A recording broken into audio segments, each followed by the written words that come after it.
ఇప్పుడు primary key constraint ఎలా work అవుతుందో చూద్దాం. ప్రైమరీ కీ అనేది combination of not null and unique అని చెప్పుకున్నాం.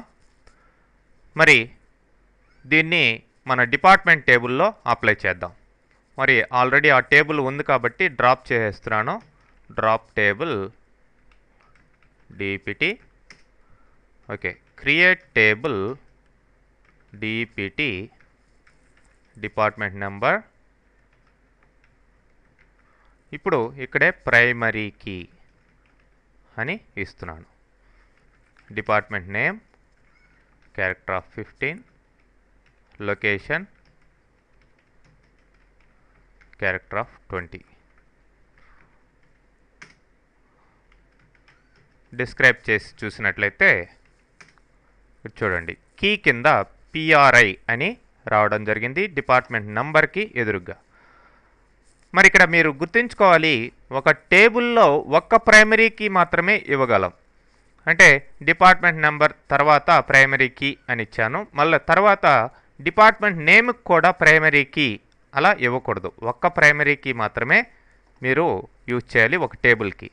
అయితే లాస్ట్లో మీరు ప్రైమరీ కీ అని ఇచ్చి కన్స్ట్రెయింట్ క్లాస్ ద్వారా దాని బ్రాకెట్లో ఎన్ని ఫీల్డ్స్ అయినా ఇవ్వచ్చు. అంటే ప్రైమరీ కీ అని మాత్రం ఒక్కచోటే ఉండాలి, దాని కింద మాత్రం ఎన్ని ఫీల్డ్స్ అయినా ఇవ్వచ్చు.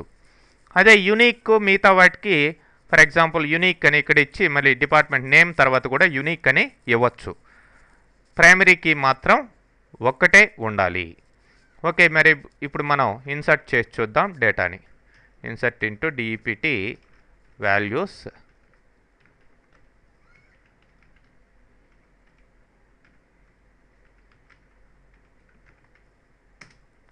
ఓకే, ఇది నార్మల్గా ఇన్సర్ట్ అయింది. అదే ఇప్పుడు నల్ ఇచ్చి చూద్దాం.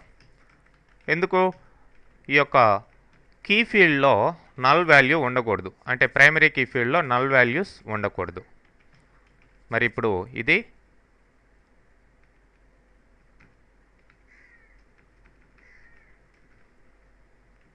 ఎర్రర్ రావడం జరుగుతుంది.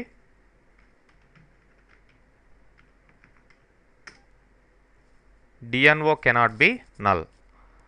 అదేవిధంగా డూప్లికేట్ వాల్యూ కూడా ఉండకూడదు. అంటే మళ్ళీ ఇక్కడ 10 ఇచ్చాను అనుకోండి, 10 అనేది సేల్స్ డిపార్ట్మెంట్కి ఇచ్చున్నాను, మళ్ళీ పర్చేజ్ డిపార్ట్మెంట్కి కూడా 10 అని ఇస్తే ప్రైమరీ కీ ఫీల్డ్ కాబట్టి యూనిక్ వాల్యూస్ ఉండాలి, కాబట్టి డూప్లికేట్ ఎంట్రీ అని చూపిస్తుంది.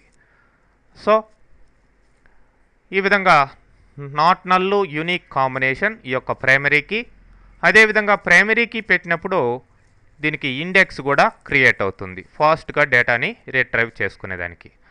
మరి ఆల్టర్ టేబుల్ ద్వారా నేను ఈ యొక్క ప్రైమరీ కీని రిమూవ్ చేస్తాను. Alter table DEPT drop primary key అంటే సరిపోతుంది.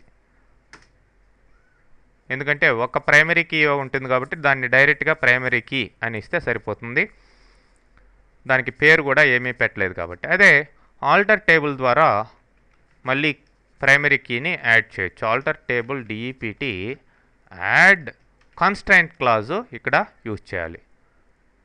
కన్స్ట్రెయింట్ pk_1 అని దానికి పేరు పెడుతున్నాను, ప్రైమరీ కీ. ఇప్పుడు బ్రాకెట్లో మనం ఒకటి కంటే ఎక్కువ ఫీల్డ్స్ ఇవ్వచ్చు, మల్టిపుల్ కాలమ్స్కి ప్రైమరీ కీ అన్నమాట ఇది. సో ఇప్పుడు మీరు డిస్క్రైబ్ చేసి చూసినట్లయితే డిస్క్రైబ్ డిఈపిటి ఈ రెండు ఫీల్డ్స్కి కూడా ప్రైమరీ కీ రావడం జరిగింది. బట్ ఒక ప్రైమరీ కీనే రెండింటికి పెట్టాం, ఇది టేబుల్ కన్స్ట్రెయింట్ అన్నమాట. ఓకే, అదే మీరు ఇండివిజువల్గా ఇక్కడ ప్రైమరీ కీ అదేవిధంగా డిపార్ట్మెంట్ నేమ్కి కూడా ప్రైమరీ కీ ఇస్తే అది ఎర్రర్ అన్నమాట. సో ఇప్పుడు ఈ రెండు కలిపి కీ ఫీల్డ్స్గా వచ్చాయి.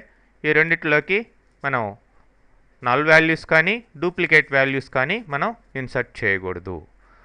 ఓకే, అదే దీన్ని మనం మామూలుగా డ్రాప్ చేసేయచ్చు. ఇంతకు ముందర ఆల్టర్ టేబుల్ ఎలా యూజ్ చేసామో అదేవిధంగా ఇక్కడ ఈ యొక్క కన్స్ట్రెయింట్ని కూడా డ్రాప్ చేయొచ్చు, pk_1 అనే కన్స్ట్రైంట్ని. ఓకే,